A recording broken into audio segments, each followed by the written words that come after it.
Alrighty, so for the first video of the custom fan set planet profiles, we'll be doing Sheos. I think we're just going to go in planet order. I looked at it and I think that will trickle them out pretty well. Since Sheos is easily the strongest planet of this format we're heading into, it is a pretty it's gonna be a pretty light planet profile to start. These are also just gonna be off the cuff videos revealing the cards. I might have a couple notes that I read, but I suppose I'll start off with that. So yeah, just to preface this, so when releasing or submitting the cards, people had the option to, I suppose, put their artwork up for use, where I can pair it with someone else's ability that they submitted or customize it to fit the theme. A lot of the time in those cases, though, I just balanced what was submitted. And there was also then the option they had to not put it up for free, like kind of free use. And so when we only did balancing, we didn't change the theme of the card or how it worked. We only tried to fit it within an appropriate power scale. So if you see your artwork and it's got a different effect to what was submitted, it's because you ticked the box that allowed us to do that. If that was like a mistake or an accident and you want us to take that back, just let us know. And it'll be pretty easy. So yeah, as for playtesting, didn't get as much in as I would like. I can confirm every card has been playtested, just not to the extent I would have wanted. Most cards got multiple playtests in, like two, three minimum. A lot of the archetypes got more, like 10 plus. And then there was a handful of cards that only got one, just because they were similar to some cards already in the game, or they weren't particularly, or at least they didn't feel like they would be particularly impactful. So it's a 62 card set. Not every card is unfortunately going to impact the game in the competitive scene. We've tried our best to make every card competitive so that hopefully we get like a 50-50 hit rate. I'd be pretty happy with that. And if 30 of the cards can find their way into the competitive scene, I'd be pretty happy with that. That's on about par, I'd say, with Zach's sets. I feel like Zach's 100 card sets get about 30 into the game, and that shakes the format up really well every time a new set drops. So that's what I'm hoping to do with this. For like I had one other note. Yeah, there'll be 8 planet profiles. As for the release schedule of them, ideally once every 3 days. To start things off, just because I have a bit of free time at the moment, maybe once every 2 days. But like they'll be pre-recorded, so tomorrow I'm free. I'm hoping to record 2 planet profiles then. So if we're doing one every 3 days, within 3 weeks, we should have all the videos out, and then there'll be one final video at the end, which is a final set checklist. This might come out maybe a week after the final planet profile. As with that, that will be like the be all end all. Or like we might have a balance change if we release a card that's absolutely broken. But that will be what I'll be uploading to Untap and then running a tournament with. So that just much like in Zach's videos, these cards I'm showing now aren't final. They're open to balance changes. So I do want to hear your guys' feedback in the comments and in the Discord as they're not final. And so with Sheos heading into this set, we essentially didn't want to buff blue flames. So the cards you're going to see are either going to be on the average or weaker side, or they're going to try and not synergize too well with blue flames, or they're just going to try and provide the deck with more options and competition between cards rather than giving them a new thing. So the first example of that is not the card I thought it was. The first card of the set is Kraken by Kanezo. Nezo. I'm not actually sure how to say that. I'm going to pronounce so many names wrong. I also just noticed then the set name isn't in the bottom right corner. So there'll be a bunch of errors on these cards that'll pop up that will be fixed. But yeah, we have Kraken, 2 stars Sheos. It's got low power, high health, which kind of breaks the traditional Sheos mold. And once per game, when your opponent's turn ends, you may discard the top card of your galaxy. If it is a creature, free play this killed creature.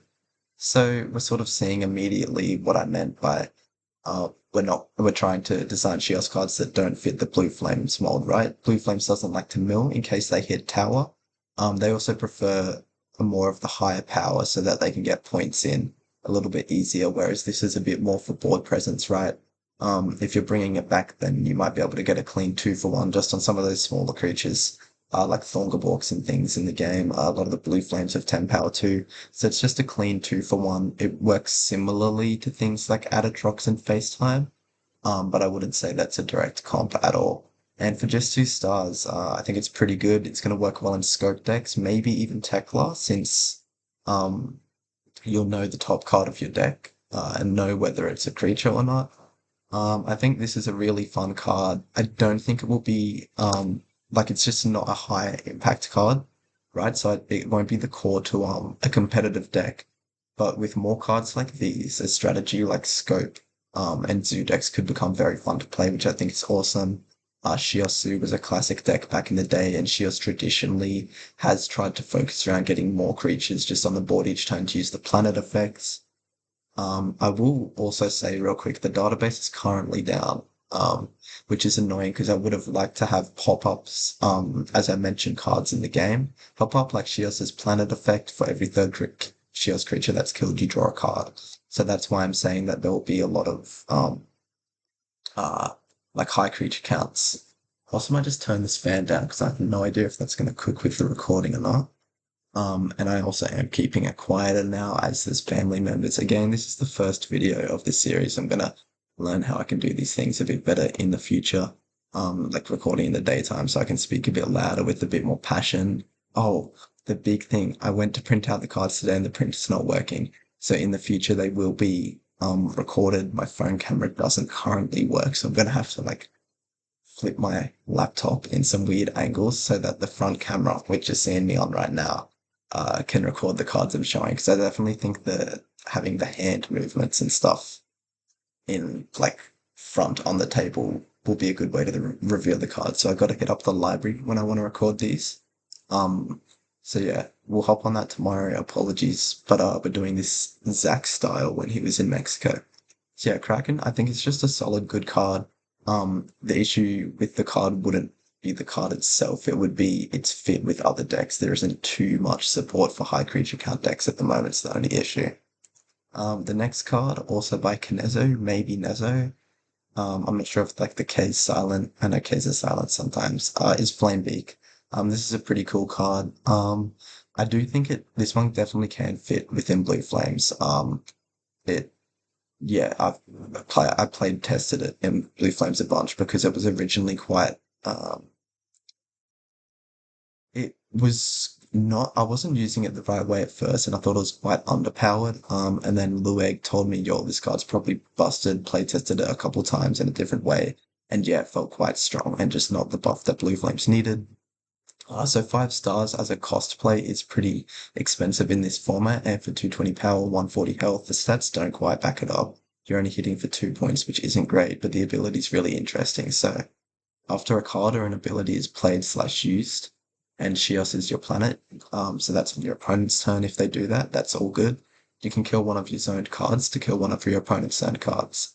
And then at the end, sorry, and then you return each to their owner's planet when this turn ends, right?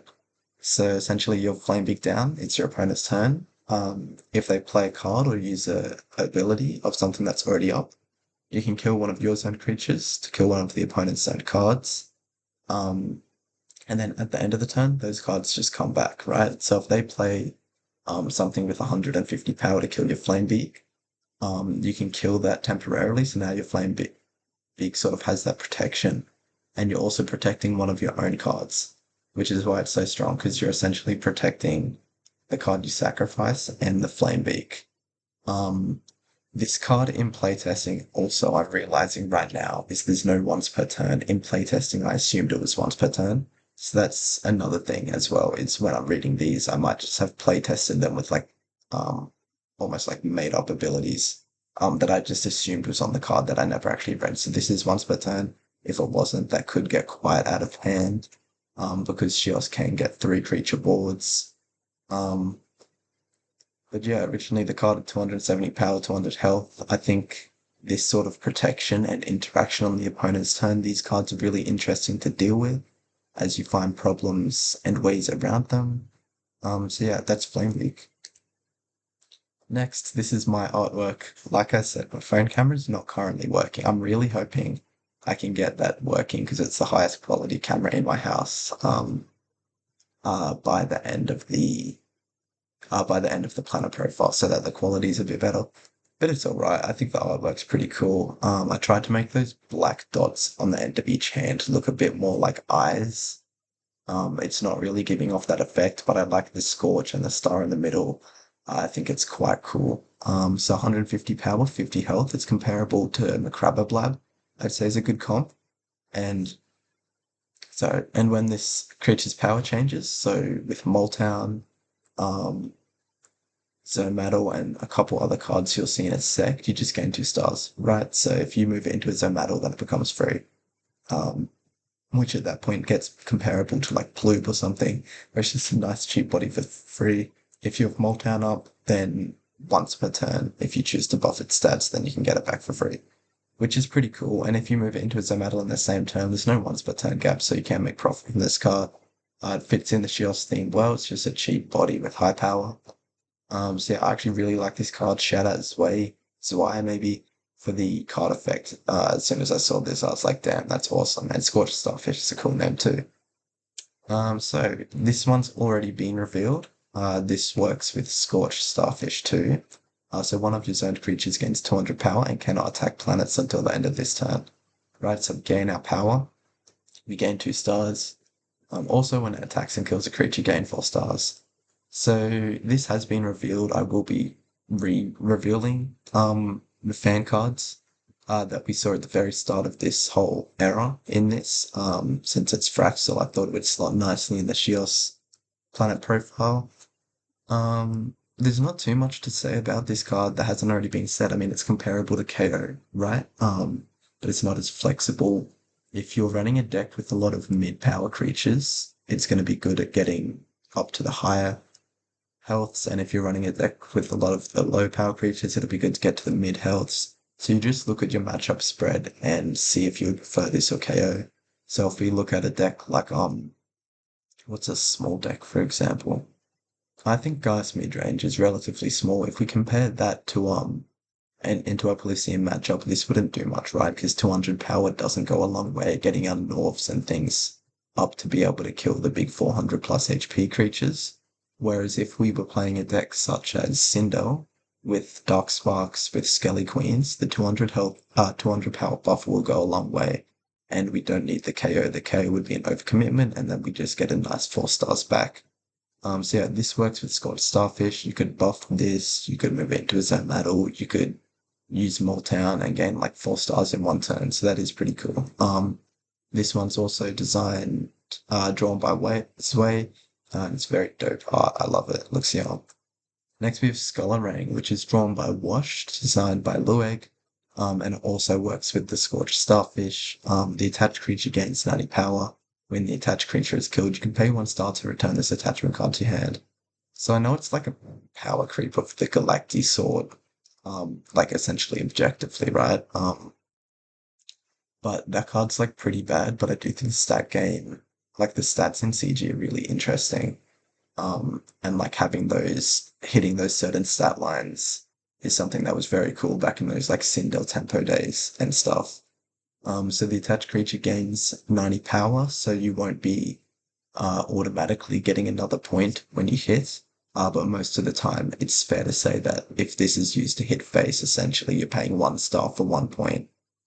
It's been really weird in playtest. In some games, I've opened it early, and it's been really good. Like I've got 3, 4 extra points, and I've been able to kill like 2 or 3 extra things that I wouldn't have been able to kill, conveniently, and I would have paid like 6 to 7 stars, but it saved me a lot of convenience, and I ended the game sooner. So it's a really hard one, to weigh up the balance of. I definitely tested it at some numbers like 130 where it was way too strong, and I didn't drop below 80. I think 90 is what it was originally submitted as.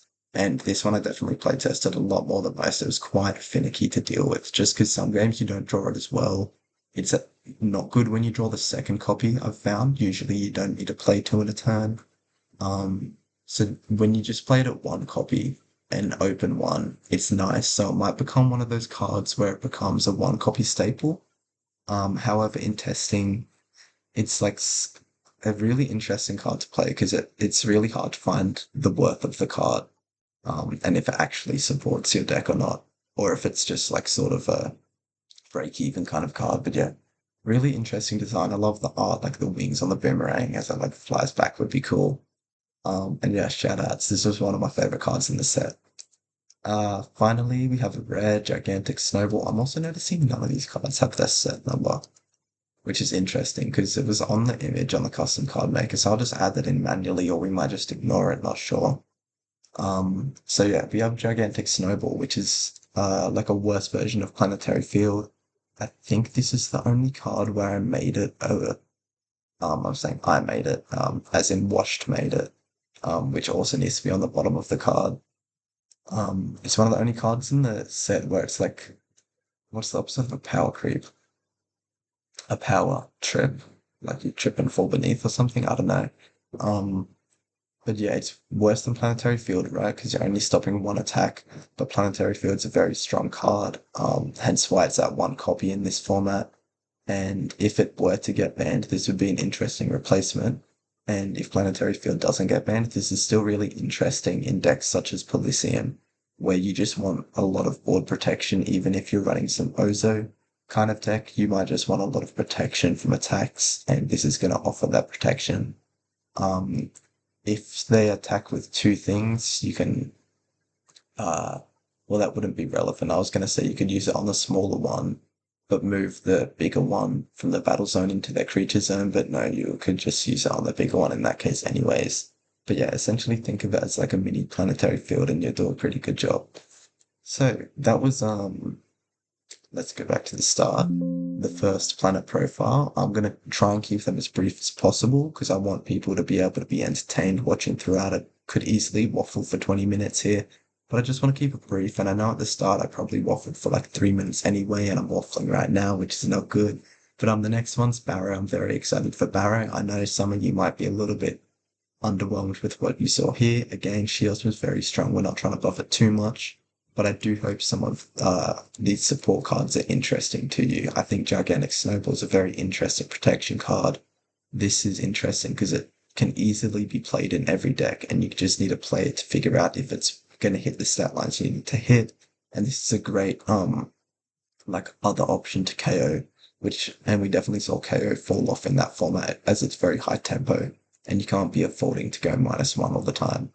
Um, Scorched Starfish is just a great generic Sheos card and a nice card to go like fighting back and forth with Blab and Fraxel for deck slots.